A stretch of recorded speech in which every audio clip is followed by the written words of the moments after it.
How do you make a summer day sparkle?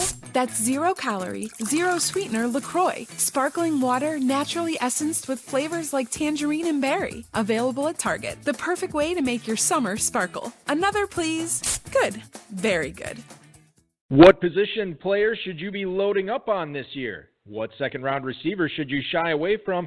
And what rookie running back might have bust written all over him? Plus, in our annual KFFSC preview episode, we have the 2016 overall champ of the Kentucky Fantasy Football State Championship, Mark Salinas, and KFFSC commish Ferrell Elliott co-hosting tonight as we look forward to the action in Cincinnati and Louisville. We've got a great show for you. Mark Salinas and Ferrell Elliott are here. I'm Eric Balkman. Stick around. Your Eric Balkman Show edition of the High Stakes Fantasy Football Hour starts now.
Thank you so much, Rob. Greetings and salutations, all you Balkaholics and Gerzak fanatics. Welcome to the latest episode of the High Stakes Fantasy Football Hour presented by myffpc.com right here on the Fantasy Sports Radio Network.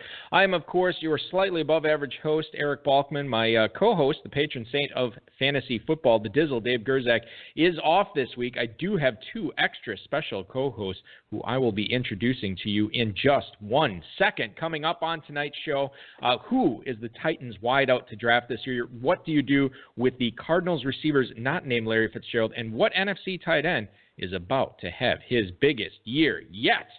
We'll also have a couple of special co-hosts. Like I said, Mark Salinas, the 2016 Kentucky Fantasy Football State Championship overall winner from last season, will come on, give us his thoughts on what draft slot he likes best this season. And, of course, the Commissioner, Ferrell Elliott, give us the latest updates on the Kentucky Fantasy Football State Championship. Of course, things getting kicked off as far as live events go in Cincinnati tomorrow. That is Saturday. You'll have, this weekend. I believe it's Sunday. The live events taking place in Cincinnati there. Totally full, however. The main event still wide open for Louisville, and online drafts have already been going on, which yours truly has participated in. Had a lot of fun with that. Maybe we'll get to touch on a little bit of that tonight as well. Shout out to the chat room right now. Feel free to post any questions you all might have in there. If you want to connect with us on Twitter, you can do so at HSFF Hour. I am at Eric Balkman. Mark Salinas is at FF_Inferno. And, of course, Ferrell Elliott is at KFFSC. Our Facebook page, facebook.com/HSFF Hour. If you want to give us a call, it's 347-426-3682. That's 347-GAME-OVER. You can also email the show in the inbox, highstakesfantasyfootball@gmail.com. If you have any questions for us, send them in now. Our producer and mutual friend Rob and our audio engineer Bryce will get to all those chat room questions, tweets, and emails all in the fantasy feedback segment later on in the show. So that is what is going on tonight. Hopefully it is a menu to whet your fantasy appetite. We're going to take our first break, but when we come back, Mark Salinas, Ferrell Elliott, and me, Eric Balkman, on the High Stakes Fantasy Football Hour on the Fantasy Sports Radio Network. Eric Balkman on the High Stakes Fantasy Football Hour. Normally I would say that I'm flying solo here on the Fantasy Sports Radio Network, but I am not. I have two different co-hosts that I am going to bring in right now, ladies and gentlemen. The first co-host, of course, a 21-year fantasy football veteran, including 6 years at the high-stakes level, while his high-stakes fantasy football wins date all the way back to 2012. He actually accomplished his highest achievement last season, winning the Kentucky Fantasy Football State Championship main event and the FFPC main event team and $7,500 that went with it. You can find him on Twitter, Facebook, and Instagram at @FF_Inferno, as well as his musings and everything you could possibly want at fantasyfootballking.com. Mark Salinas, the 2016 Kentucky Fantasy Football State Champion, overall champ, is welcome into the show tonight, and as well as our second co-host tonight, longtime NFL player agent, also represents musicians like Frederick the Younger, the Quiet Hollers, Kristen Diablo, and many more. He is also the commissioner of the KFFSC in its 16th year, also including other states, other countries, and registration still available for online events as well as the live action in Louisville coming up next weekend. You hear him on the Kentucky Fantasy Football podcast that he hosts with KFFSC player Rob Fetcher. You know him as the unofficial, let's just make it official. He is the official third host of this show. My pleasure to welcome into the show Ferrell Elliott. So Mark Salinas, Ferrell Elliott, welcome into the show tonight, guys. So glad to have you on. Greetings from Vegas here, at a time. I'm sure Mark Salinas is very thrilled to be here too. Well, listen, Absolutely. the pleasure is all on this side of the microphone, ladies and gentlemen, tonight. To have you guys on for our Kentucky preview show is a treat unlike any other, and I'm glad to look forward to what we have in store tonight. Ferrell, before we talk to Mark about how he took down this title last year, what's the update on Louisville? What's open? What can people still sign up for? You know, Balky, if they can get to me in the next 2 to 3 days, we've got room for them. And, of course, online is available until it fills. Our last online draft is the 28th. Our live drafts run through August 25th, or start August 25th at the Horseshoe and run through the 28th, and there are openings there. By Monday or Tuesday, I will have them fill, and we'll be full. We'll announce that we're filled, and we'll just end up sweeping up with the last few guys that get in the last minute. I'm so glad that you drafted already. Mark has drafted a main event team already. I'm glad to hear that you guys are enjoying it. And we're seeing that a lot of guys that draft one turn around and join another league, which that shows that we've got good competition. Our drafts are running about 2 hours online, and we're happy to build that business with people that just don't have the time to break away from family and commitments to get here. And you know, it is a commitment. It is an effort. You'll be traveling from Wisconsin. Mark will be making his first trip to draft live here after winning online. He'll be coming in from Las Vegas. You know, Mark was our first online champion in our 16-year history, and he entered the league championship as a wild card, not the first wild card. We had 32 wild cards, I believe. Mark was the 22nd seeded wild card, and he got in there and averaged about 165 points a week, and because of that, he's won a lot of prizes and has this beautiful trophy that's just waiting for him in Louisville, Kentucky. Yeah, and I would say Kentucky fantasy football drafts are much like the Lay's potato chips of the fantasy world. You can never have just one. You got to get more than one, and I certainly subscribe to that theory as well. Mark, and by the way, anybody who is interested, KFFSC.com is the website to go to. Ferrell, you want to hit him up with your email and phone number as well? Yes, and I would prefer that they call and text at this late date, Balky. It's 502-523-5057. The number is listed on the website, too, if you guys did not write that down. So, and everybody definitely text or call Ferrell, too, to make sure that, because they are filling up so fast, make sure if you want to get in, you are going right to the horse's mouth and getting in through the commish. Mark, let's talk a little bit about you. First of all, when you're not playing fantasy football for a living, when you're not playing fantasy football, what are you doing for a living? Honestly, right now I'm just a stay-at-home dad. I was a middle school teacher for a decade or so before I knocked up my wife and had a kid. Last year I started substitute teaching, so I'm still doing that for a few select teachers. I've also got a bunch of side hustles going on here. I'm a fantasy football consultant, I guess you could say, at fantasyfootballking.com. where but there's some clients there who, like you said, just don't have the time to draft, or, they have other commitments, so they hire us to draft for them. So that's one of my side hustles. Also in the Nevada Air National Guard. I'm in the military part-time. Master Sergeant in there. And lastly, I sell vintage G.I. Joes and comic books on the internet via Etsy, eBay, and Amazon. So actually, I have a lot of stuff going on, but I'm still a stay-at-home dad at heart. Yeah, definitely. Side hustles is the way to sling that. You have a lot of stuff going on, and certainly it's even amplified this time of the year with all the fantasy drafts that you're participating in as well. Mark, congrats on the big Kentucky Fantasy Football State Championship title last year. What do you remember? What can you tell us when you were watching the Week 16 games when you had so much on the line in the KFFSC? I don't really remember much. I didn't draft a good team. I had AJ Green, who went down. I think I had Andrew Luck, who was also injured and out a few games. So I didn't really have a good team. What really helped me out was going big in free agency. I think I took Devontae Adams in free agency. Tyreek Hill was also a big one in free agency. So I was just watching them. I wasn't really expecting to win, as nobody is, but, it was just there, and here we are today. Yeah, here we are today, and I should point out to everybody, this was the Kentucky main event last year was an event that Dave Gerzak, our very own high-stakes fantasy footballer Dave Gerzak, was leading going into the final weekend. And, of course, and I don't want to, bring up any bad wounds because clearly the wound is still fresh because Dave is not here tonight. Just could not bear to do the show to talk to the champion who took the crown from him and the rightful winner, Mark Salinas. Certainly Dave Gerzak would be bending the knee if he were here tonight.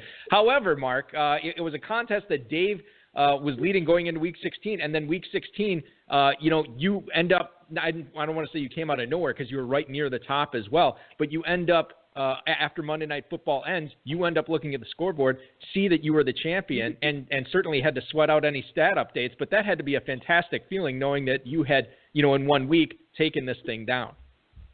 Oh, yes, sir. There's one thing about the KFFSC, there's hundreds of competitors there. And, just knowing that I came out on top, it was just a great feeling.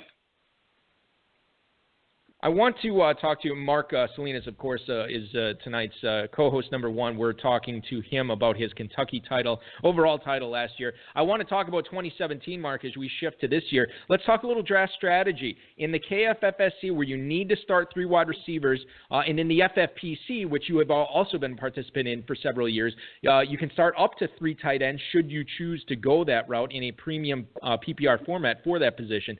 Do you ever set out to make sure you load up at receiver in Kentucky or tight end in the FFPC? Is that ever a conscious effort that you try to do for your teams there? Actually, I do. I don't, start my drafts that way, loading up at one position. I like to start out with some balance. If I go with a running back at the beginning, first round, I more than likely will take a wide receiver in the second round or vice versa. Probably for the first, 4 or 5 rounds, I do that. But after that, say, 6th round, 7th round, 80 or so, I will start, stacking those receivers, especially if it's a PPR league, or tight ends where if there's in an FFPC league where there's a tight end premium, I will start stacking those, but later in the draft.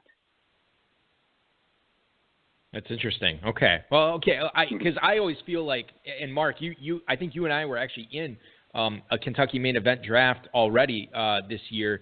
I'm curious to feel like, do you ever feel like if you don't start off with those, getting that core receivers, do you feel like you ever spend the rest of the draft chasing them? Because I know sometimes if I don't get those 2 or 3 receivers in the first 4 rounds, say, or maybe 5 rounds, I feel like I'm always behind the 8 ball the rest of the way. So the good thing about receiver, that position is deep. You can go very deep and find the cliche sleeper receivers down later in the draft and in, later rounds. I think you can do the same thing with the tight end position as well. There's later round pick. You don't always have to get, Gronk or Kelsey or Jimmy Graham. I like tight ends down into later rounds like Julius Thomas, like Austin Hooper, and Jack Doyle. If I could get those 3 tight ends in an FFPC league, then I think we're safe.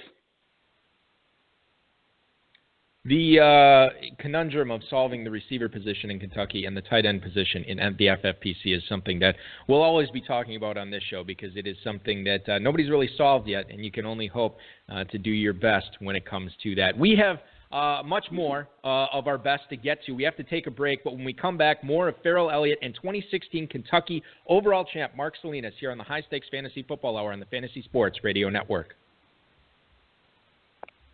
The High Stakes Fantasy Football Hour rolls on here on the Fantasy Sports Radio Network. I am Eric Balkman, and my guests tonight are Mark Salinas, the 2016 Kentucky overall champ, and Ferrell Elliott, the commissioner of the Kentucky Fantasy Football State Championship. We're talking to them, previewing the big weekend that is coming up in both Cincinnati, and then next weekend when Dave and I will be broadcasting the HSFF Hour live in Louisville from the Horseshoe Casino. Always looking forward to that as well. We talked a little bit, Mark, before the break about receivers in the KFFSC.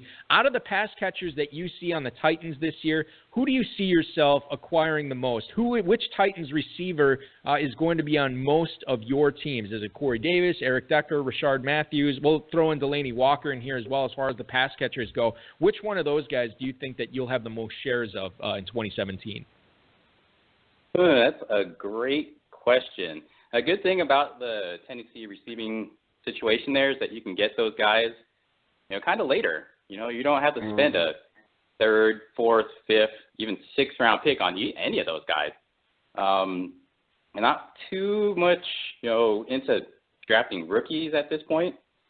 So I probably would not have, although Corey Davis is he's a talented guy, having some problems in training camp right now, but he'll probably, get his share, but I probably won't have him on a lot of my teams. Delaney Walker, he's getting pretty old. He's getting old. I believe they drafted another tight end there, Jonnu Smith, I believe, and from what I'm reading, he's pretty good as well. Now Eric Decker, he's got some name value there. He probably won some leagues for some players, for some guys, in the past. He's got some name value, but I don't, he's hurt as we speak right now, and he's got the hot wife, and he's out in Nashville. It just seems to me he doesn't really need football. So if he's just there, he's just there. So I probably wouldn't take him in too many spots. There's nothing better than There's nothing better, Mark, than a hot wife in Nashville. Except for maybe a hot wife in Vegas, as you would probably say. But hot wives in Nashville, sign me up for that weekend. It should be the weekend after Louisville. Yeah. But the one guy there, one guy left who I will try and draft almost everywhere, Rashard Matthews, coming from the University of Nevada, not Nevada, of Reno. He actually he led the team last year. Didn't quite make 1,000 yards, but he led the team in receptions and yards. Not sure about touchdowns, but I'm sure he was up there in the team lead. But Rashard Matthews would probably be the one guy I'm targeting in the Tennessee offense even. Ferrell, how do you fall in on that between Davis, Decker, Matthews, Walker? Any of those guys you think will be on any of your FFPC teams this year? I'll get back to that because I think that the slogan of the Mark Salinas teams, both in Kentucky and in the FFPC this year, should be hustlers never work and workers never hustle, because he is truly a wonderful hustler. And Balky, I wonder if Mark, who I've had the pleasure of a couple of visits with. I don't go to Las Vegas without seeing Mark Salinas. We are at least lunchtime running buddies, and we usually agree about a lot of things. But Mark, I'm on the other side with you on this one. Decker may be banged up, but he'll be ready to play, and I think he's going to have a renaissance of sorts with his connection with the quarterback. I think he and the quarterback will work very, very well together. I love Matthews as a player, but I think he gives up some of those targets. I've always thought that an excellent receiver coming into a good offense raises everybody's boat, but I just don't think that there's enough to enough to go around. Delaney Walker continues to hold down the tight end position, and I hope for better touchdown performance with Delaney Walker. If he provides that, he could provide the FFPC drafters, especially with a real good flex player. Nobody's talking about Tywon Taylor, but I will every time anyone asks me about Tennessee Titans football. Tywon Taylor is the guy that will help you win some leagues this year. Get him on your team, or wait for free agency, much like Mark Salinas did, because we had somebody that dropped Devontae Adams, and Salinas goes out there and bids for him, and then he picks up Tyreek Hill, and we got trophies and money for him. But yeah, that's my report on Tennessee. Tywon Taylor. And I will once again playing Tajay Sharp there too. Sorry about that. You also have a Tajay Sharp there too. Yeah, you make a good point. I mean, there are a lot of options in Tennessee. Maybe the beneficiary here, and we're bearing the lead, is Marcus Mariota, and having all these weapons at his disposal, not to mention two healthy legs this year. So maybe Mariota is the play. And once again, I will be playing the role of Switzerland, and I will say Rashard Matthews, 1201 currently in an FFPC, and Eric Decker, the 801. You can actually agree with Mark Salinas and Ferrell Elliott. Go out and get both of them if you want. I don't know if that's advisable as far as sinking too many eggs in the Tennessee pass-catching basket, but certainly you could do it if you wanted. Mark, I want to talk to you a little bit about one of the unique aspects of the KFFSC is being able to use your FAB money or your blind bidding budget on bidding on what draft spot you want this year. I'm curious, what spot do you, let's say A, what spot do you like best this year? And then B, as far as how much money you plan on sinking into that when you're bidding for your spot, what spot do you envision yourself getting? In the number one spot. Plain and simple, I got to get David Johnson, who's going to, lead. He wants 100 receptions and 1,000 yards rushing and receiving as well. And barring injury, he's in that Cardinals offense where he can certainly do that. So, I'd want to be in the first spot in every draft. The thing you got to remember about the KFFSC is that it's a third-round reversal draft where, after that first two rounds, the last person picking gets to pick first. I think that's right. Is that right, Ferrell? Yes. The number 1 team will get 1 and 24, and the number 12 team will get 12, 13, and 25. And that, makes a lot of difference, whether you're at 1. In a third-round reversal draft, I probably want to pick 12, to get, that in the third round, the best player in the third round as well. So in the first round, you really can't go wrong. So, it just depends. I can't really. And Balky, Mark, you're playing enough teams where you can execute both strategies, which is the greatest thing we love about that. Yeah. Yeah, and I can say too from my experience when I usually draft 5 or 6 Kentucky teams in Louisville. I usually like to jump around and draft at like every different spot of the draft. Early, middle, late, kind of halfway in between middle and early, halfway in between middle and late, and that's it's just always it gives you a fresh perspective on the draft and how you want to build your team. So I like doing that. I think what's going to be compelling this year is the fact that so many people want one of those top 2 running backs between David Johnson and Le'Veon Bell, yet we always see in Kentucky every single year because of the third-round reversal, so many people wait and are willing to pay a premium to draft in that 10, 11, 12 spot. So maybe this year, more than ever, nobody's going to want to go in the middle, and maybe that's where you want to be. And we'll talk about, whoever the overall champ is this year. We'll have him on the show next year and say, yeah, it was great. I drafted out of the 5 spot, and I just crushed my draft that way.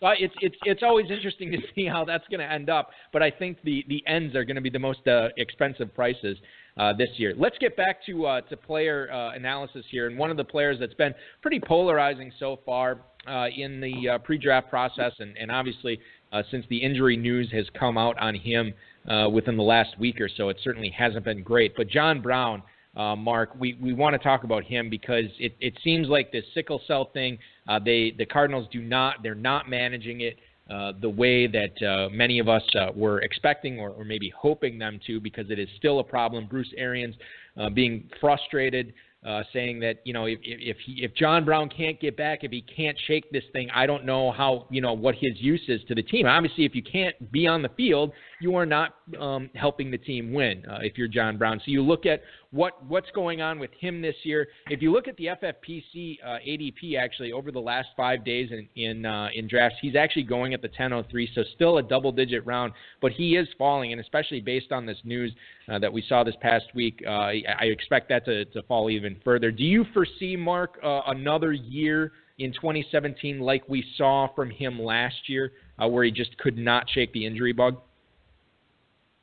I remember in the spring, beginning of summer, John Brown was at a premium. I'm in a dynasty league where somebody wanted to trade. Well, because I have John Brown in dynasty league, and somebody wanted. They wanted me to trade for him, and they wanted one of my first rounders, and that's how high people valued him. And now he's now with this news of sickle cell disease, he's really low.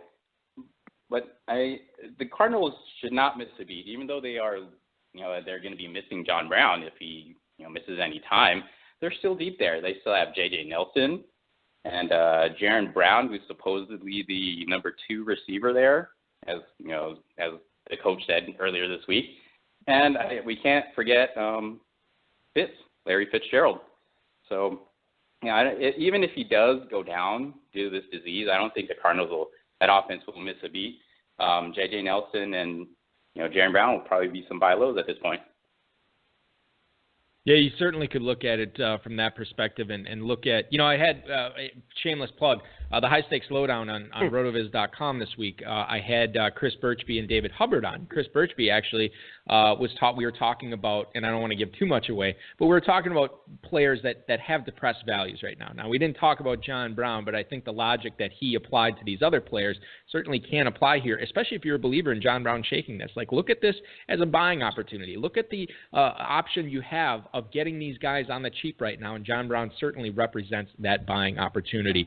We have to get to another break here, but we have much more. When we come back, 2016 Kentucky Fantasy Football State Championship overall champion Mark Salinas will talk about swinging for the fences and drafts. You are listening to the High Stakes Fantasy Football Hour on the Fantasy Sports Radio Network.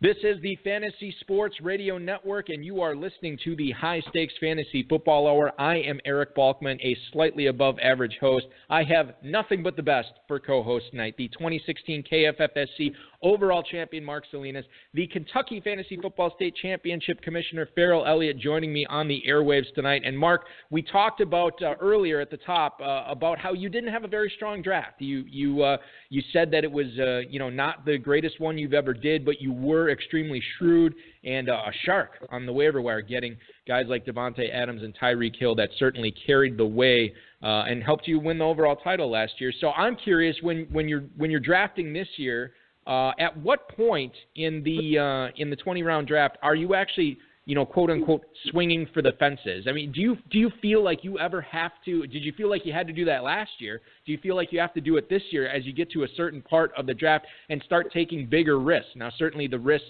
will get smaller as the draft goes on and on, but at what point do you start taking bigger risks, trying to get catch that lightning in a bottle? Eric, I'm pretty safe. I'm one of those safe guys, quote unquote safe guys. I'll follow ADP. I'll follow the flow of the draft. If there's a QB run or a running back run, tight end run somewhere, I'll go and follow. The time to swing for the fences is probably during the later rounds. If you have your sleeper picks, you want to grab those in the later rounds. I don't know. I'm just a safe guy. As I said earlier in the show, I draft for balance, and I think, like Ferrell was saying, it's you go with the flow, and in free agency, that's where you either go big or go home. I think Well, I mean, it's a testament to what we've heard, and Ferrell, you can attest to this as a guy who has talked to a ton of high-stakes players, not only in Kentucky but in Vegas as well. You know, these guys who have won 4, 5, 6-figure grand prizes, I don't think any of them say, oh, you know, I really, really got lucky with, you know, taking such and such in this round. Oh, if this guy didn't pan out, I didn't have a chance. Mm-hmm. It's not so much that you need to always be swinging for these home runs. But, I mean, if you're constantly, you know, I'll talk about baseball since Dave's not on the show tonight, but if you're constantly swinging for contact and you know, sneaking these balls out of the infield, occasionally you're going to bang one off the wall. Sometimes you'll get a triple, you know, and sometimes when you make solid contact, you will hit a home run. You don't necessarily have to be looking for it to hit it. And I think that's totally true with a lot of these owners over the years that, you know, you look back on their draft when it's all said and done, it's just like, that was their draft. That was the overall champ. This is the team that won the whole thing. How is this even possible? Was everybody else asleep? It doesn't make any sense. And when you look at it, the draft is a big component of it. But those lineup decisions, the waiver wire, definitely, you know, a very integral part of fantasy football, as well as Mark, I'm sure you would attest to. And I want to ask you this too. For anybody who is joining the Kentucky Fantasy Football State Championship for the first time, or maybe the FFPC, you know, dipping their toes in the high-stakes waters, what's the best piece of advice that you can give a new player this year, Mark? Yeah, I just drafted, I think you were in that same draft, Eric, on Tuesday, the Hail Mary online draft, main event draft. There's some heavy hitters in there. You know, like you were saying, some people who've won more than, you know, 6 figures playing fantasy football. So I guess my piece of advice is so don't be intimidated. You know, everybody has the same information. So, you know, just don't be intimidated. Also, and I think I've learned this most from you guys at, you know, the High Stakes Fantasy Football Hours, go get your guys. If there's a guy that you do like, go get him. I mean, and you're not necessarily swinging for the fences, but, you know, if you really, really like a guy, then sometimes you have to reach for him, but, you know, you got to get your guys. Just mark that on the tape. Once again, we have an overall champ coming on the show and subscribing to the Go Get Your Guys theory. It is a league winner. It is a championship winner, and I'm so glad that, Mark, you are a subscriber to that. Ferrell, for somebody who introduces new Kentucky players every single year, meets new FFPC players every single year, do you have anything to add to that? Any piece of advice that you would give somebody who said, oh, you know, Ferrell, I'm going to sign up and I'm going to play this main event. What kind of advice can you give me? What can I expect? You know, yeah, that's good, Balky. You know, how many years have we been doing the FFPC now? Is this the 10th year? 10th anniversary. 11th? Since 2008. 10th anniversary. This is the 10th, how sweet 10th it is. Years. Yep. You know, I was there from day one, and I remember 10 years ago I would draft a team, and I would say, you know, I really want people to see how smart I am. You know, I want to take a guy nobody's even heard of because he's going to be great. And sometimes you do well with that. Cameron Brate was a guy that nobody was on. A tight end from Baltimore a few years ago, Crockett Gilmore. And no one liked him like I did. I took Austin Collie with the 20th pick once, but he could have come on in – I could have got him in free agency in week 1 and week 2, and nobody even wanted him then, you know, but he went on to catch some balls. But in a lot of cases, you end up taking guys that, as Mark says, you don't want to throw caution to the wind. And I don't think he's as safe a guy as Mark talks about being. You can see that he's going to spend that free agent money to get that number 1 pick where he can take David Johnson in one of these drafts. So He'll won't play it safe there, at least in that bidding process when we start. But, yeah, you know, everybody has their own special technique and their own guys, and you don't want to play fantasy football with players that you don't love. Now, you may love them after week 1 if they go out and perform a little better than your inclination or your perspective made you believe they were going to. But that's what makes it so much damn fun. You know, and it's hard. It's hard work, but it's worth doing because you won't have a better time being involved in football. I've been involved in football ever since I walked off the college campus, and fantasy football is a big and enjoyable part of it. So come and play is my advice. And, you know, just like Mark Salinas, some magic can happen. You get in as a wild card team, and we probably had, as Mark says, he didn't have the greatest of teams. We probably had 50, 60 teams in the playoffs who did better in the regular season than he did. He didn't win any money during the regular season, but his team came together in the end, and it was just good enough to get into the playoffs, and that's all you have to do, get into the playoffs. And I would say to add on to that, Ferrell, your thoughts on it. It's just like, why are we doing a fantasy football podcast? Why are we playing the Kentucky Fantasy Football State Championship every year? Why do we keep coming out to Vegas and drafting the FFPC every single year? It's not like, the reason we do it is because it's fun every year. Like you start doing it to try something new, to have some more fun that you didn't experience before. And I can't speak for everybody, but certainly I see the same faces in Kentucky every year. I see the same faces in Vegas every year. And it's just like, that's your testament right there. Why do we do it? It's fun. Yes. And your proof is the same guys who are doing it keep doing it every single year. So that's my soapbox moment on that. I need to get to some emails here because we have so many listeners that emailed in, and I don't want to leave them hanging, so to speak. So, Mark, I'm going to pitch this first email to you here. Actually, these two emails that I have are specific to Mark, so they will both be pitched to Mark. First one is from Rich in Eden Prairie, Minnesota. Hi, Mark. Is there any fantasy value in either Jalen Strong or Braxton Miller for the first month plus of the season until Will Fuller gets back, or are you avoiding that situation in drafts? Thanks, man. That's Rich in Eden Prairie, Minnesota. So, Mark, you look at Will Fuller with the collarbone, who was doing very well in training camp, and then he will be out some time because of this injury. So in his stead, playing opposite DeAndre Hopkins, you expect Jalen Strong to get a lot of snaps. You expect Braxton Miller to get a lot of snaps. Miller going in the 18th round right now of FFPC drafts. Jalen Strong lasting until the 2011, so literally the penultimate pick as far as ADP goes in FFPC and Football Guys drafts right now. Where's the value there? Is it Braxton Miller? Is it Jalen Strong? Is it neither one? What are you doing in drafts with those guys right now? Well, you would think a lot of people will be avoiding that situation right now due to the quarterback situation. Personally, I'd like to see Deshaun Watson in there. Hopefully he gets some, hopefully he wins this job. And he's got a great arm. He's got a lot of football smarts. And if he does win that job, I am a buyer. I will buy Braxton Miller and Jalen Strong, especially if nobody knows if they're still going that late. I'm a buyer. You got to think who. You still have DeAndre Hopkins there, so you got to think who would be the next best receiver there. And I would say it's Braxton Miller. I mean, he was a quarterback in college, and I think that I watched Jalen Strong at Arizona State. A few years ago when he was there, I wasn't too impressed. So I would lean Braxton Miller in those later rounds.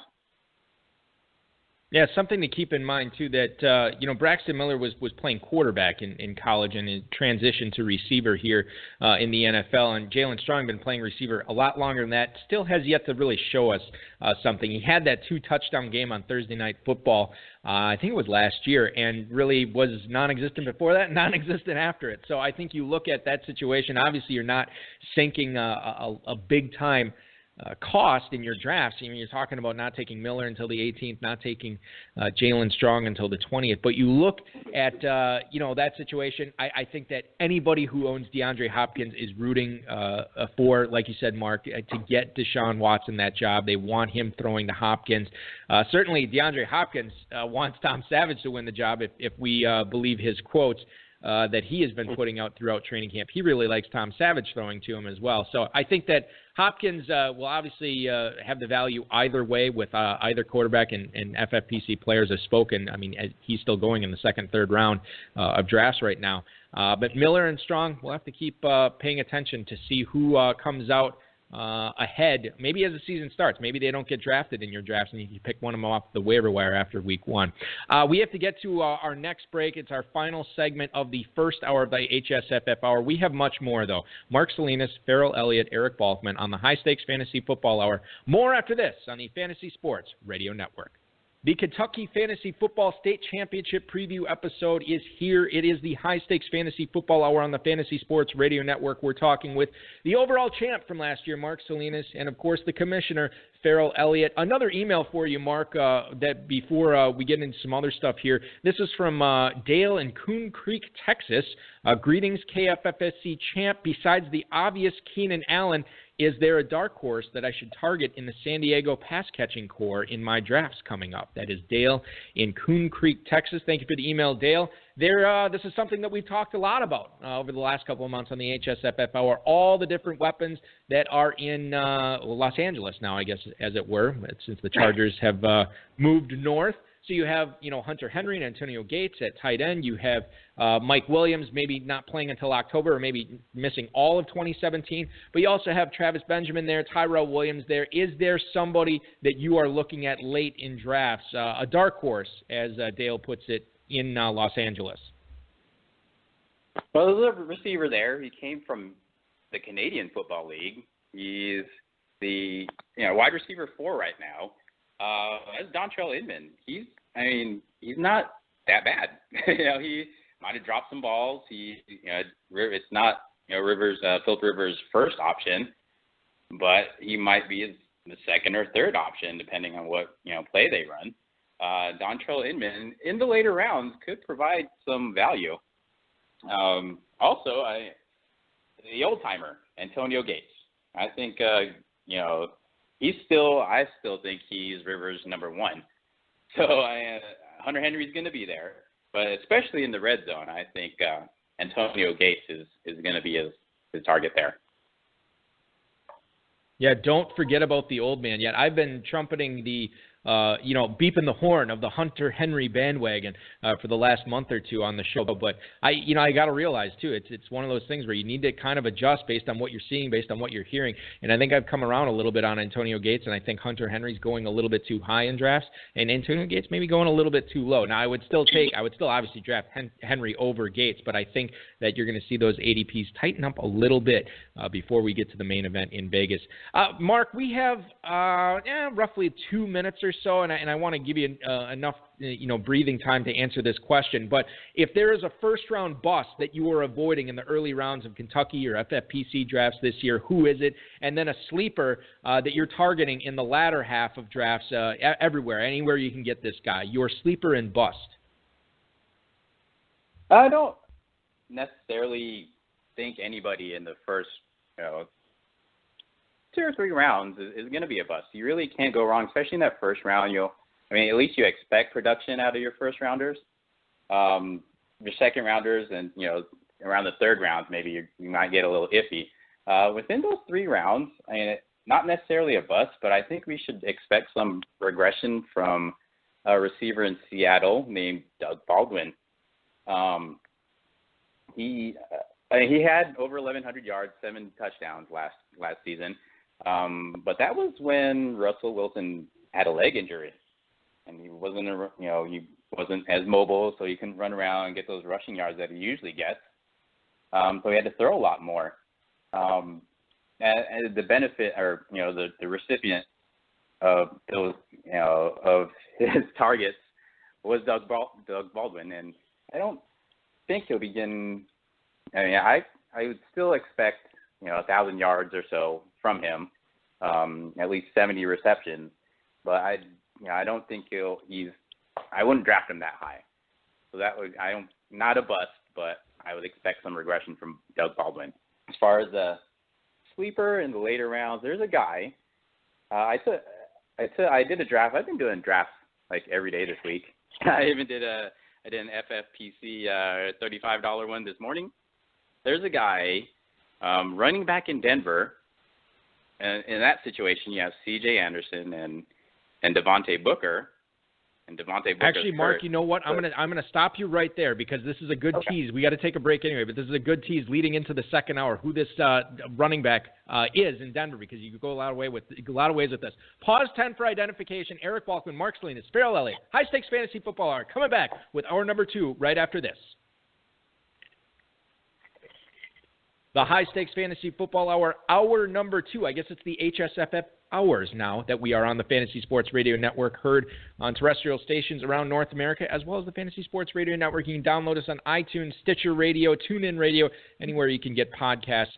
We certainly appreciate you listening. We appreciate our guests tonight, Mark Salinas, the Kentucky Fantasy Football State Championship champion last year, the overall winner, $7,500, FFPC main event team, and the prestige that goes with winning it. And, of course, we were all rooting for you over Dave Gerzak anyway, so that was a win for everyone. Ferrell, Elliott, the commissioner of the Kentucky Fantasy Football State Championship, joining us tonight as well. We got your bust before the break last hour. You talked about how Doug Baldwin, maybe this is finally the year that he doesn't top his previous season's numbers. He's basically topped it every single year. If he had such a massive year last year, it's going to be tough to duplicate this year. So I think you're right as far as the regression goes. He teased a little bit what you're talking about as far as your sleeper this year. The Denver running back situation is something we're all paying attention to. There's a slew of guys there. There's C.J. Anderson. There's Jamal Charles, Devontae Booker, D'Angelo Henderson. There's a ton of guys there.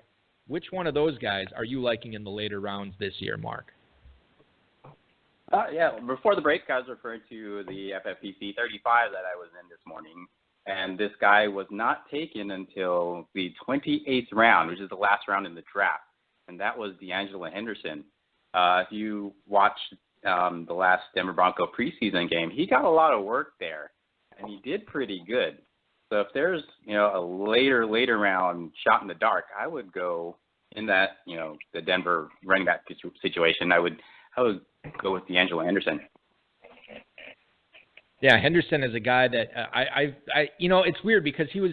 What was he? Does either of you guys know? Was he like a 6th or a 7th round pick? He was super late in the draft, wasn't he? I believe he was. I won't leave you hanging there, but I don't know much about Henderson, but I do know a lot about the Denver Broncos scouting department. They employ more college scouts than any team in the NFL, and they can find guys like that. Yeah, and Henderson is a guy that I said, I don't know if I've read anything bad about him. Everything I've read about Henderson has been glowing. Now, certainly, maybe that's because he was such a late-round pick. Obviously, the expectations are lower, but there is an opportunity there, Mark, and I think that you hit the nail on the head there. Maybe not so much in a football guy's draft or a 20-round Kentucky draft, but remember, there is the Kentucky Draft Masters that he will probably be taken in. He's been going very, very late in FFPC draft experts and best ball drafts as well. And this is a guy that, who knows? He could be the starting running back on this team as early as, before October. We don't know. C.J. Anderson has been hurt a lot. Devontae Booker's already hurt. Jamal Charles, God only knows what they're injecting in his knees so he's able to walk on the field. Who knows at this point? So it's certainly a wide open situation, much more wide open than I think a lot of people are giving it credit for. So Henderson, and obviously Henderson, I always like going with the cheapest guy. When I can't decide which share of a backfield or receiving core I like to go with, I usually go with the guy that's going to cost me the least, that lower my risk, heighten my reward that way. So that's probably the way I would be leaning. I haven't drafted Anderson or Charles or Booker anywhere this year. Henderson is probably the guy. We have the guys on the show tonight: Mark Salinas, Ferrell Elliott, the Kentucky Fantasy Football State Championship champion, and the commissioner, with me, Eric Balkman, here on the High Stakes Fantasy Football Hour. And we are just getting underway here in hour number 2. We have your emails coming up. We have a slew of preseason news coming up that these guys will help you break down for fantasy purposes. It's all previewing the KFFSC in Cincinnati and Louisville. Much more right after this. My name is Eric Balkman, and I have the Kentucky Fantasy Football State champion on the show tonight, Mark Salinas from Las Vegas, Nevada. You can follow him on Twitter at @FF_Inferno. Check out all the stuff that he can do for you from a fantasy perspective at fantasyfootballking.com. And, of course, Ferrell Elliott at KFFSC on Twitter. And we are previewing the big weekend in Cincinnati this weekend, and then the big weekend in Louisville coming up for the Kentucky Fantasy Football State Championship. Online stuff available as well. But hopefully you can get down to Louisville and draft. It's going to be fun. I'm coming down from Wisconsin. Mark is flying in from Las Vegas, so it is going to be a great time. I want to remind everybody, too, before I turn this into an entire promotion of the Kentucky Fantasy Football State Championship, Wace, I still would like you to play in the FFPC. Mark is doing it. Ferrell's doing it. All the cool kids are doing it. MyFFPC.com. Football Guys Players Championship is there. Best Balls Dynasty we still have going on as well, so check that out. Of course, the main event, fewer than 300 spots available there. If you want to get in now, and we'll hook you up with a good deal at Planet Hollywood as far as your room rates go. That is something that we're very proud of. We're very excited. A lot of people are signing up for that this year. All that information at myffpc.com. I want to thank Football Guys, Roto World, and of course our producer, mutual friend Rob, for tonight's rundown here. As we get into the preseason news, and we touched on this last week with the big Ezekiel Elliott 6-game suspension, still reverberating, if I'm using that term correctly, this week, as his ADP's been all over the place over the last week. He's appealed his 6-game suspension, according to Adam Schefter's source. Of course, this is a report on ESPN.com. He has appealed it. The hearing has to be scheduled. I think they've scheduled it on August, I want to say the 29th or 30th, something like that. So it could be reduced. Maybe he fights it in the court system and he doesn't get suspended at all, a la Tom Brady. What are we doing, Mark? And I'll pitch this question to you first. What are you doing with Ezekiel Elliott? He dropped all the way. I'd seen him in the FFPC going like the early to mid-third round. Now he's all the way back up to a 203 ADP. What are you doing with Elliott at that spot? That spot, I'd probably let somebody else take him. But if he were to fall, if that suspension is upheld, if he were to fall, to that 4th, 5th round, then I would start buying. And I again, since I draft for balance, and I'm pretty much safe in those first few rounds, I would still go for another running back one to cover for Zeke's absence. There's a ton of running backs behind Elliott too, as we look at what this situation is going to be for Dallas if Elliott is not back until week 8, because I think their bye week is in there somewhere, so he wouldn't be back until week 8. You look at Alfred Morris, Darren McFadden, Ronnie Hillman, farting around back there in the Dallas backfield. McFadden currently going at the 9-11 spot. Alfred Morris going at the 1805 in draft, so he's essentially free right now. Ferrell, is there any value with these backup Cowboys running backs? Are you investing a 9th-round pick in McFadden? Are you taking a shot on Alfred Morris late? What are you doing if you want to take a Cowboys running back not named Ezekiel Elliott? Well, fortunately, I don't have to make my final answer now because I really don't know. I think it's I can probably handle the question about what's going to happen in the draft. I think in the FFPC that this player doesn't go any, despite whatever ruling we get, that this player doesn't go any further than middle of the 3rd round. And I don't in Kentucky, where we won't know, and it just lets everyone gamble without going into the casino.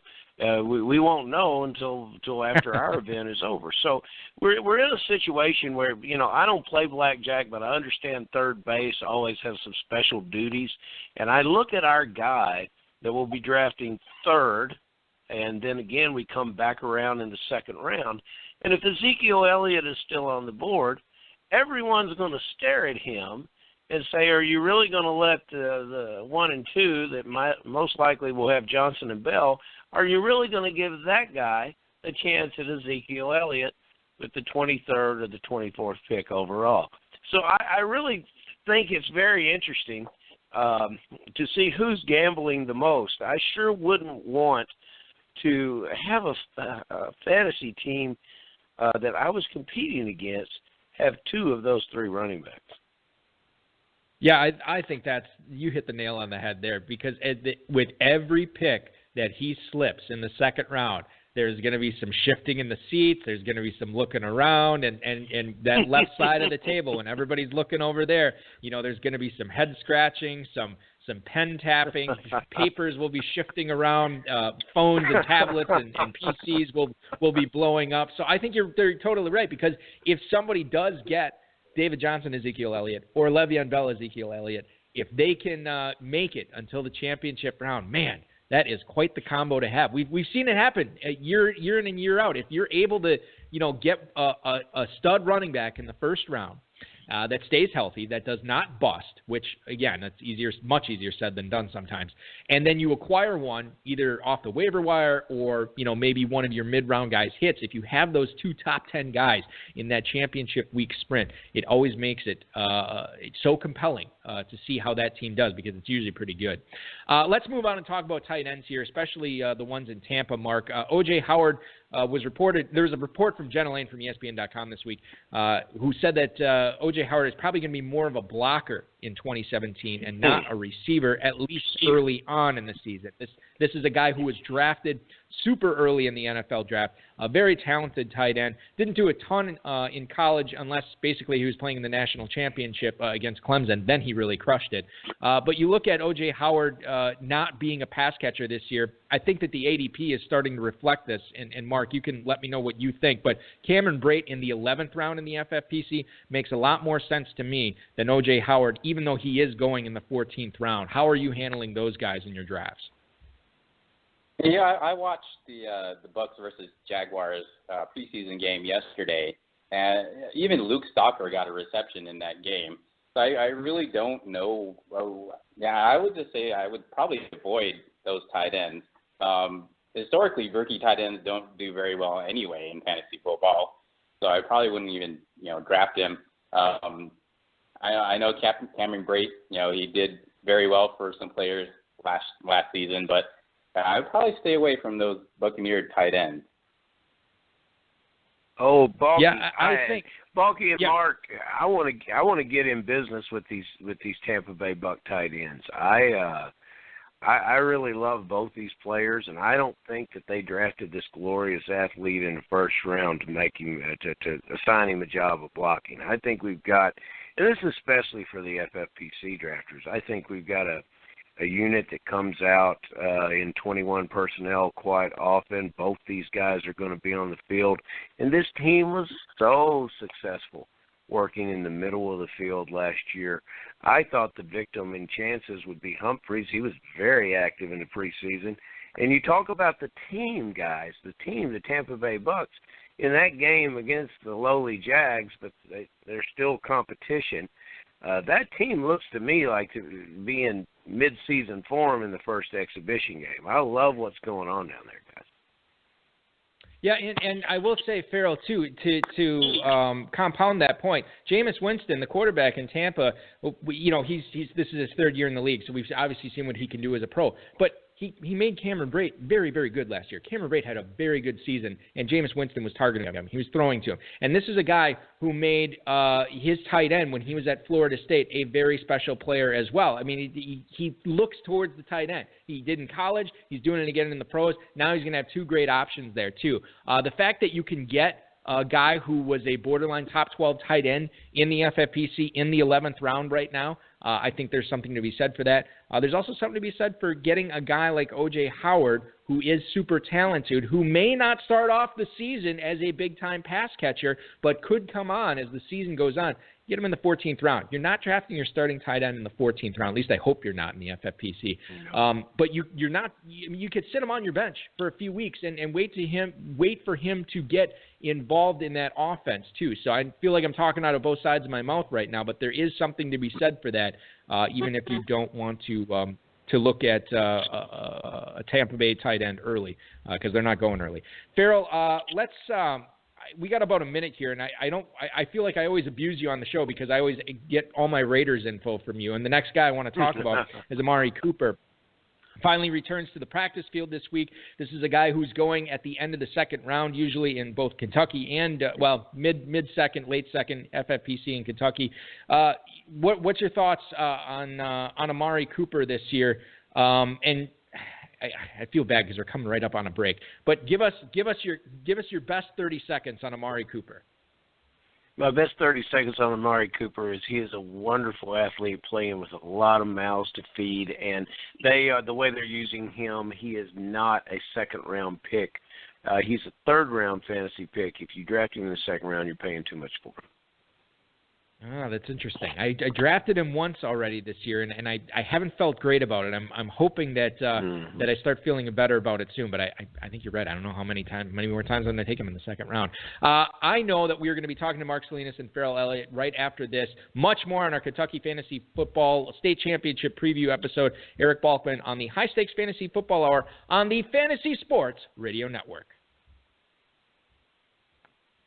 The Fantasy Sports Radio Network is what you are listening to, more specifically the High Stakes Fantasy Football Hour. I am Eric Balkman, joined by the KFFSC overall champ Mark Salinas and the Commissioner Ferrell Elliott. We are breaking down the preseason news, helping you hopefully prep for your Kentucky drafts and FFPC drafts properly. Mark, I'm going to pitch this back to you. Philadelphia Daily News, Paul Domowitch says that Darren Sproles is probably going to be used less as a runner this season, more as a receiver after LeGarrette Blount was edited in the offseason. Blount, who, the reports lately have not exactly been glowing about him in the preseason. But you look at Sproles, he is the pass catcher. We always like the pass catching running backs in these PPR formats. He has DJ Pumphrey, Donnell Pumphrey there to compete with, but that guy is still a rookie. You look at this Eagles breakdown here. LeGarrette Blount going at the 8:10, Darren Sproles at the 12:07. I want to talk to you about Sproles specifically. Is that a guy, as Ferrell would like to say, is that a guy you want to be in business with in the 12th round? Yes, sir. Especially 12th or later. I think he would last until later, as he's on the older side, and people tend to draft on the younger side, but he's getting up there in age. Still skilled though, but I do like Donnell Pumphrey a lot. Being out here out west, I watch a lot of Mountain West football. Donnell Pumphrey is the leading rusher in NCAA history. He's very dynamic as well. I watched the Eagles preseason game yesterday as well. They had him returning kicks and punts. I forget which one, kicks or punts, but he was back there returning. So he gives you, that extra dimension. He's small and light, which it says that he can't take that punishment in the NFL, but he's pretty dynamic. He's fast. He's speedy. He's quick. I think he will be a very good, very functional NFL player, a la Darren Sproles, if Sproles is not there anymore. So I like Donnell Pumphrey.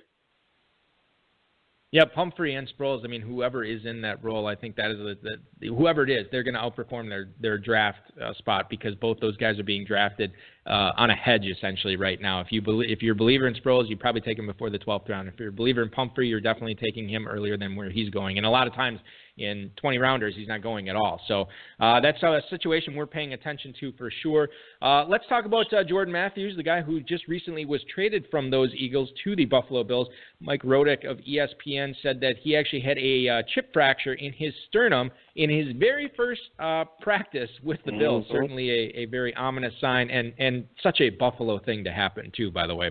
The Bills have traded Sammy Watkins, and the fact that he was never able to stay on the field for a guy in Jordan Matthews, who is not on the field right now. So you look at Jordan Matthews, Ferrell, I said this, I think on last week's show, I expected his ADP to rise, given that he instead of competing with Alshon Jeffrey, Zach Ertz, and Torrey Smith, he's competing with Anquan Bolden, Charles Clay, and Zay Jones. I thought his ADP would rise.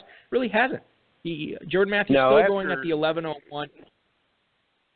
Yeah, after you see Zay Jones, you don't want to see anyone, or you don't really want to have anything else to do with other Buffalo receivers, because Jones athletically fantastic, and now the whole nation can see that.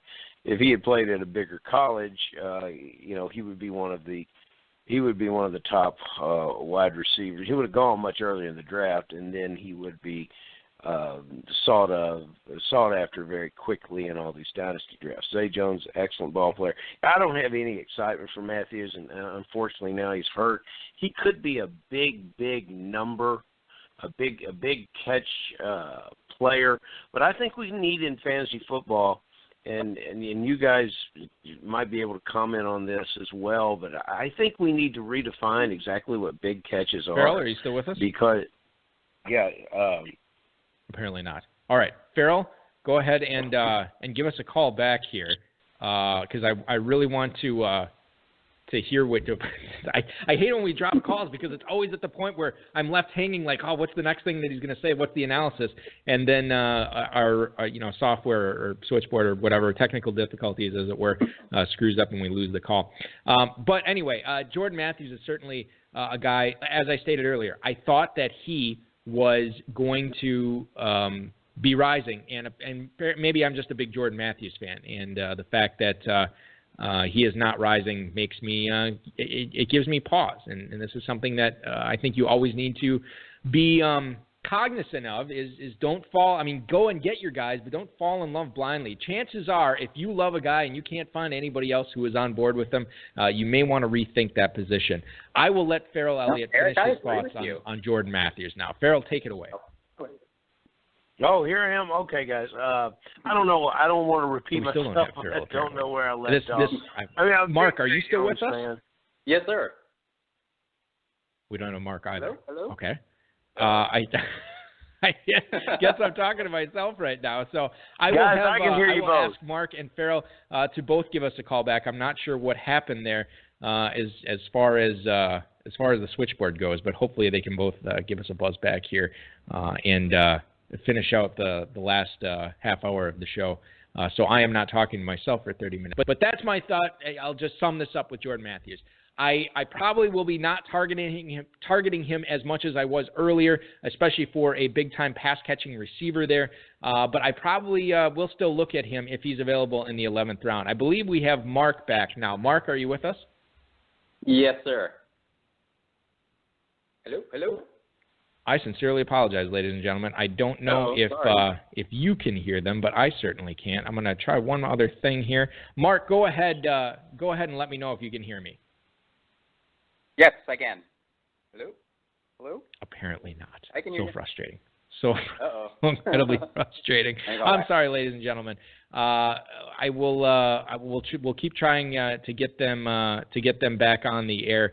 But in the meantime, I will try to handle these emails as best as I can, as you have so dutifully sent them into to us tonight. So the Kentucky preview episode will just be me, at least for the foreseeable future here. I will kick things off with, let's see, this is Alex somewhere in Georgia. I can't read it because it got cut off on the printer.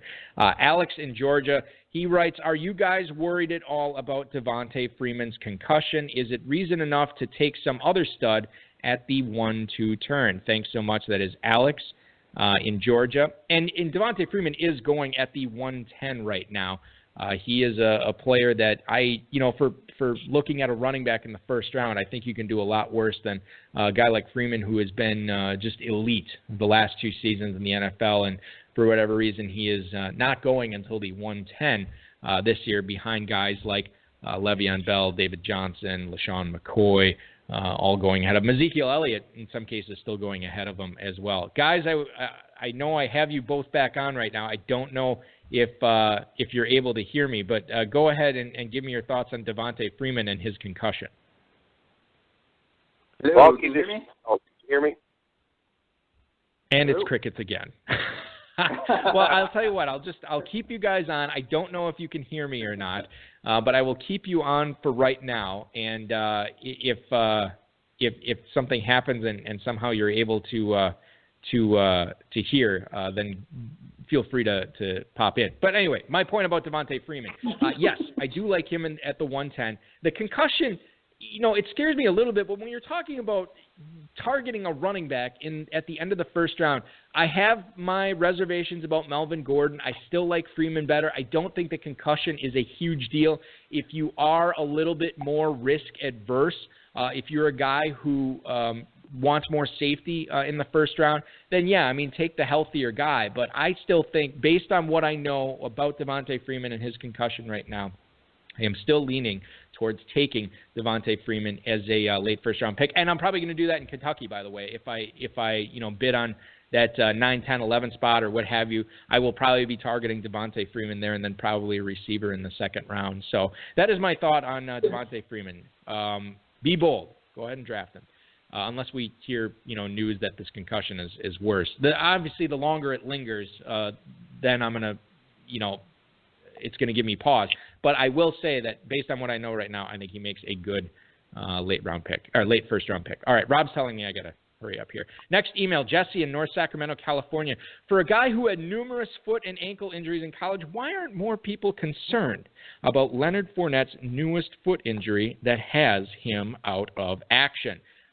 This is a good point. Now, I actually read today that, and I can't remember who said this, I think it was Doug Marone or somebody in the coaching staff clarified and said that this was actually not an ankle injury, this is not a foot injury, it was a toe injury. Well, that's good in the fact that it wasn't one of the injuries that he had in college that gave him so many problems, but it's also bad because you never want to have a running back with a toe injury. I mean, that's just like nails on the chalkboard when I hear that. I was a big believer in Leonard Fournette earlier in the season. Now, granted, this is when he was going later in drafts as well. This is not when he was going, at that 2-3 turn, which it seems like he's consistently going right now. Fournette currently going at the 302 in Football Guys drafts right now. So I'm not a huge fan of him right there right now. I think you do need to be paying attention to these injuries because they can add up. And not only that, not just the injury. Jacksonville, the offense is in disarray right now. I mean, Blake Bortles could be benched. This could be a Chad Henne-led offense.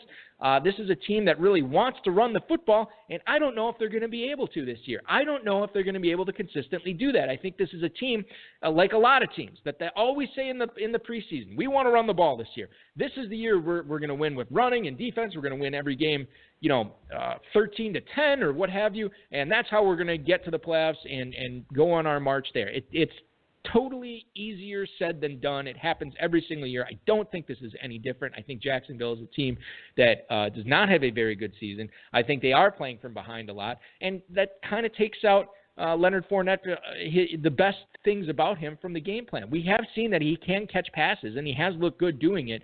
But I think T.J. Yeldon is a guy that is going to be taking away some of his looks there, too. You can get that guy super late. Yeldon, I think, is underrated right now. What's not underrated is this show, hopefully, and we're going to have much more after this. Much more of your emails. I have so many to get to. I'll try not to ramble too much. You are listening to the High Stakes Fantasy Football Hour with Eric Balkman here on the Fantasy Sports Radio Network. Eric Balkman joining you here on the Fantasy Sports Radio Network. This is the High Stakes Fantasy Football Hour. We had Mark Salinas on earlier. We had Ferrell, Elliott on earlier. We're having some technical difficulties trying to get them back on. I do apologize. We want to get them back on. I don't know if it's going to happen for the rest of the show, but rest assured, I will do my best to answer all of your emails, or all of them that I can get to tonight. In our Kentucky preview episode, we typically get more emails, and when we're drafting live in Louisville next weekend, we're going to be broadcasting the show there as well as at the Horseshoe Casino, and we always get a ton of emails in then. So and we're going to announce our Ascendant next week, bearing the lead. We're going to announce the 2017 HSFF Hour Ascendant, the guy that we see jumping up draft boards the most as we head into the FFPC main event weekend. For week 1 at the Planet Hollywood Resort and Casino, where all drafts will be held. Before we get to that, we do have Kentucky coming up. We have Cincinnati this weekend. We have Louisville next weekend. So a very, very fun time to be a fantasy football fan. Let's move on and do the next email here. This is from Jamie in Salina, Kansas. I believe it's Salina. Writes, Dear Whiskey, Louisville, and Vegas. I assume I'm whiskey. I've done a bunch of FFPC 35 sats this season, find myself using the Gerzak crappy tight end strategy, but sometimes I'm left with Julius Thomas as my number 1 tight end. Should I be worried? Am I waiting too long? Good luck to each of you this year. That is Jamie in Salina, Kansas. I would say the short answer is yes, you are waiting too long. Julius Thomas is going as the 18th 18th tight end off the board in FFPC drafts, going at the end of the 12th. So I think you are waiting too long. Julius Thomas is a guy that I've never been super excited about. I think the fact that he comes back to Adam Gase this year, where he enjoyed so much success when Gase was the OC in Denver, I think there is something there. However, I think you also have to remember that was with Peyton Manning throwing him the football and not, Jay Cutler, which it will be this year. So you look at what Julius Thomas brings to the table, and it's not a ton. I think that if you are waiting on a tight end, you probably want to hit your second one before Julius Thomas in the FFPC. Kentucky, it's a little bit different. I'd be fine with Julius Thomas as my backup tight end in Kentucky. But I think if you're waiting on tight ends, you don't want to make Julius Thomas your starter for sure. And I don't even know if you want to make him your backup. You look at guys that are going ahead of Julius Thomas in FFPC drafts right now. Much rather have Austin Hooper. Cameron Brate, you heard Ferrell Elliott wax ecstatic on him. He's a big fan of Brate this year. Jason Witten still going to be a crucial part in that Dallas offense, especially if Elliott is suspended. You have Jack Doyle, who looks like he'll be taking on a bigger role if Eric Swope's knee surgery knocks him out further. I think we have another email about that. Eric Ebron hurt right now, but still a guy that can be a big-time breakout candidate. We've seen him drafted as such in the FFPC so far, so he's a guy that you really need to look at much earlier than Julius Thomas. So I'm not super comfy with Julius Thomas as my number 1 tight end, not that comfy with him as my number 2 tight end in FFPC format. Do we have Mark and Ferrell back on? Can you hear me? Yes, Hello? Mark, Hello? I have you. All right. Yes, Mark, can you hear me? All right, excellent, yes, perfect. Sir. So we have Mark Salinas back, the 2016 Kentucky Fantasy Football Overall Championship. I do apologize for the technical difficulties there. I'm not sure what happened. But as long as you're here, why not help me answer some emails? And we'll move on and talk to Joe in Asheville, North Carolina. He writes, "Hi, Mark, Ferrell, and Balky. It's pretty clear that Blake Bortles is going to lose his job sooner rather than later, but he targeted Allen Robinson a ton tonight." This is apparently email came in last night. "Are you guys bumping Robinson up knowing that Jacksonville is simply not good enough to be involved in a lot of garbage time? It's simply not good enough and will be involved in a lot of garbage time again this season." That is Joe in Asheville, North Carolina. Thanks for the email, Joe. You watched the game last night, Mark. Certainly Blake Bortles was underwhelming, but it was comforting that Allen Robinson was targeted quite a bit. Yes. The thing we got to remember as well, he's in a contract year. So he's going to want to, showcase himself, what he can do, perhaps for another team. I don't think we should be bumping him up right now. He's getting drafted around the 3rd round, which I think is about right, depending on that quarterback situation. If Henny's going to be in there, he's not really good as well. So at 3rd round, I think that's just about right for now.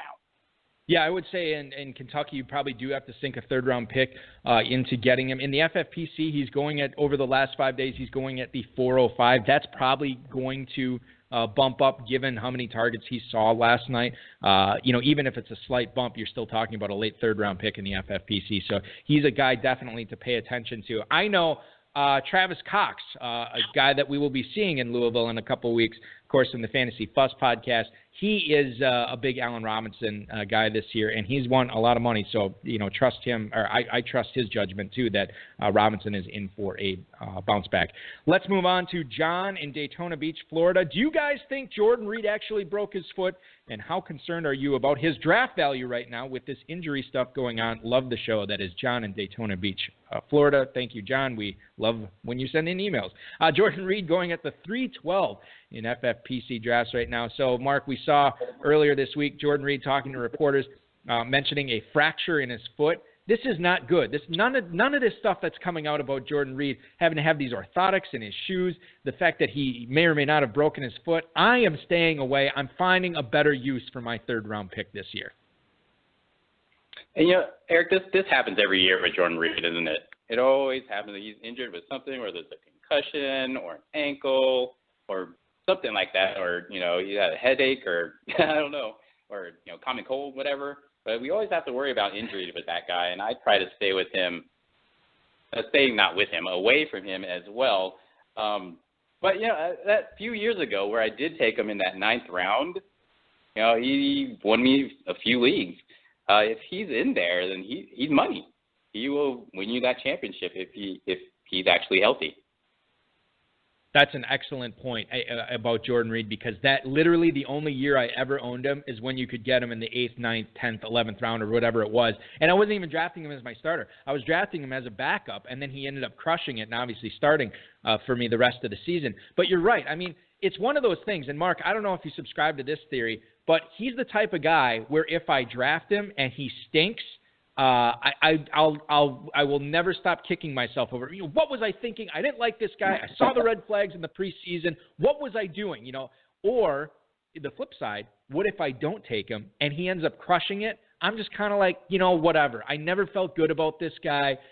He could still go down if he's the number one tight end after 4 or 5 weeks. He's still got quite a bit of NFL season left to go. He could still go down. It's not like that injury risk goes away even if he's having a great September. So, I mean, I look at it from the standpoint, if I don't take him and he ends up crushing it, I'll be like, you know what, I'm fine with that. I made my call. He wasn't a guy.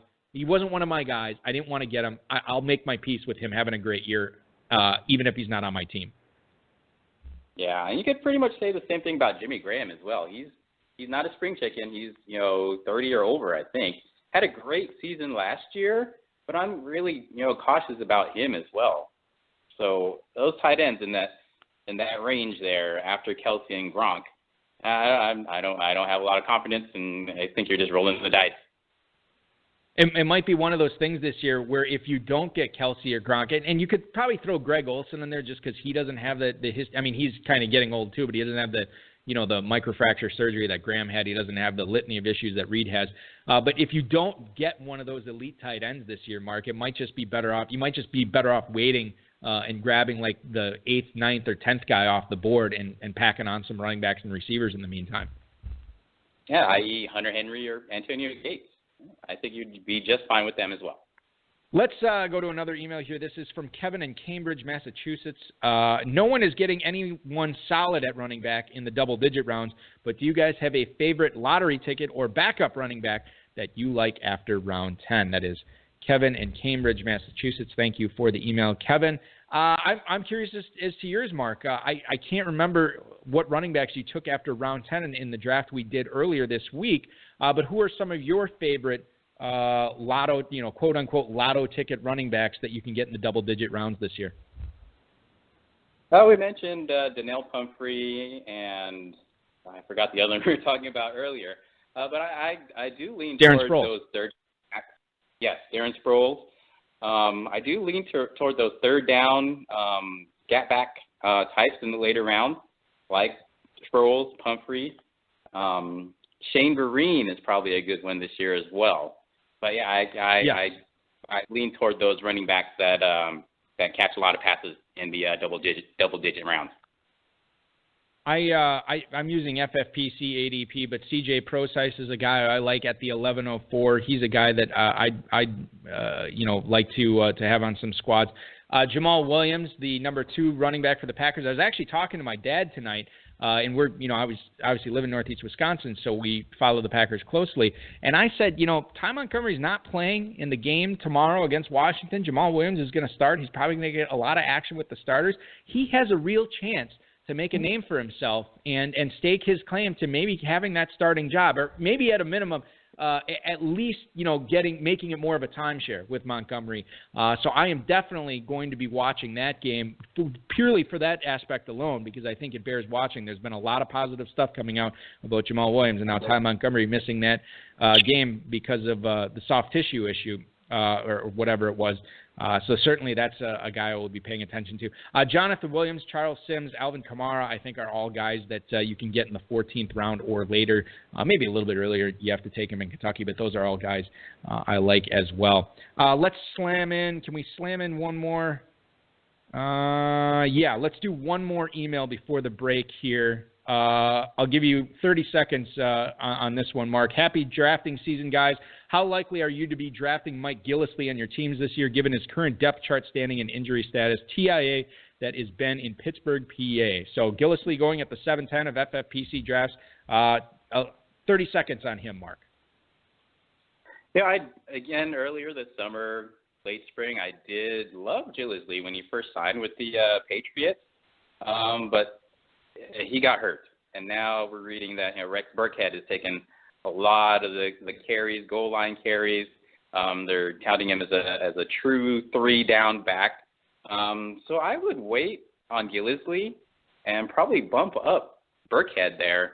I want to talk about Rex. We got to get to a break, but let's talk about Rex Burkhead right after this. The HSFFO on the Fantasy Sports Radio Network. Eric Balkman, Mark Salinas, the Kentucky Fantasy Football State Championship overall champion from last year here on the HSFF Hour on the Fantasy Sports Radio Network. Mark, we were talking about not Rex Burkhead we weren't talking about before the break, talking about Mike Gillislee before the break. You liked Rex Burkhead this year, and the fact that he is still going so late, he screams a buy now, because he could pay off big-time dividends this year. Yes, sir. Belichick likes him. Pretty cut and dry there. He likes him. He's going to give him the work. There's other running backs there as well that Quagmire running back. It's not just Gillislee and Burkhead. You still have Deion Lewis. You still have James White. So we really can't tell until we see him play who's gonna score all the fantasy points for the running backs on that team. But I do like Burkhead in those later rounds. Yeah, I think this is a guy that is, he's not going to be the ascendant because he's going super late, but the longer Gillislee is number 3 on that depth chart, the longer that he misses time with an injury, the higher Rex Burkhead is going to rise in drafts too. So he is definitely a guy to pay attention to. And a guy to pay attention to at the Kentucky Fantasy Football State Championship this year has been my guest tonight, Mark Salinas. Mark, I am so gracious for you coming on the show tonight. This has been a lot of fun. I learned a lot. I can't wait to actually meet you in person in Louisville in a couple of weeks, or essentially in 1 week. 1 week from now, we'll be in Louisville drafting in the KFFSC. I want to thank you for coming on, congratulate you on your title last year. Best of luck to you on defending it, and we'll talk to you soon again, man. Thanks for joining the show tonight. Yeah, thanks. Thanks for the opportunity, and I'll see everybody in Louisville next week. Fantastic. Mark Salinas, ladies and gentlemen, you can follow him on Twitter at @FF_Inferno. Check out his work if you want to subscribe. Fantasy Football King is where to go on that, and certainly he knows what he's talking about. He's got the resume. Check it out. Definitely well worth it. So that is going to do it, ladies and gentlemen, for our show tonight. I apologize. Not only for the technical difficulties we had with Ferrell and Mark Salinas, but I want to apologize for all the emails we didn't get to. We will get to those emails next week. We will save them, at least the ones that are not time sensitive, and we will bring them to you next week when we are broadcasting live in Louisville at the Kentucky Fantasy Football State Championship. It is essentially the opening event. Myself and Dave Gerzak will be broadcasting live. Who knows who's going to show up? We'll try to get some live guests that are drafting that weekend as well to pop on the show. We will obviously be announcing the Ascendant as well. This is going to be huge, people. Maybe it won't be. I don't know. I might be building it up. Dave and I have not really zeroed in on a player yet. I think this is the latest that we haven't really made up our minds on it. So we'll have to see. We'll have to have some discussions this week when he's back in the studio and talk about who the Ascendant will be. Special show note. Next week, we will not be on at 10/9 Central because Dave and I, amongst others, will be participating in the KFFSC auction that night. So we will not be on at 10/9 Central. We will actually be on at 6:30 Eastern, 5:30 Central. 6:30 Eastern, 5:30 Central this coming Friday. It is an early show, so do not miss it. It'll be essentially our last live show that we do before the live events in Vegas. We have the Labor Day Draft-a-thon, of course, coming up the following week. So it is always a harrowing time to be doing shows, so we will not be doing live shows after next weekend for the next 2 weeks, and we'll be back right after Vegas. So it'll be definitely a great time will be had by all. So that is going to do it for our show tonight, ladies and gentlemen. I wanted to thank Ferrell Elliott. I want to thank Mark Salinas, the FFPC, Rob Bryce, and, of course, all of you. Follow Ferrell on Twitter at KFFSC and sign up for those leagues at KFFSC.com. Give Ferrell a buzz if you want to get in at FF_Inferno, Fantasy Football King at KFFSC, KFFSC.com. Make those Planet Hollywood reservations. They will be back next week. The Ascendant, Mike Blewett, George Kurtz on the Roto Expert Show up next on the Fantasy Sports Radio Network. Your weekend officially starts now. This has been another episode of the High Stakes Fantasy Football Hour presented by MyFFPC.com that was broadcast live and heard around the world. Eric and Dave will be back next week with more analysis, interviews, and advice from a guest much smarter than they are. Thanks for listening, and we'll talk with you again next week. Him again, the sound the engine in is like a bird. You see fireworks and Corvette tires skirt the boulevard. I know how you work, I know just who you are. See, use a bitch, your hormones probably switch inside your DNA.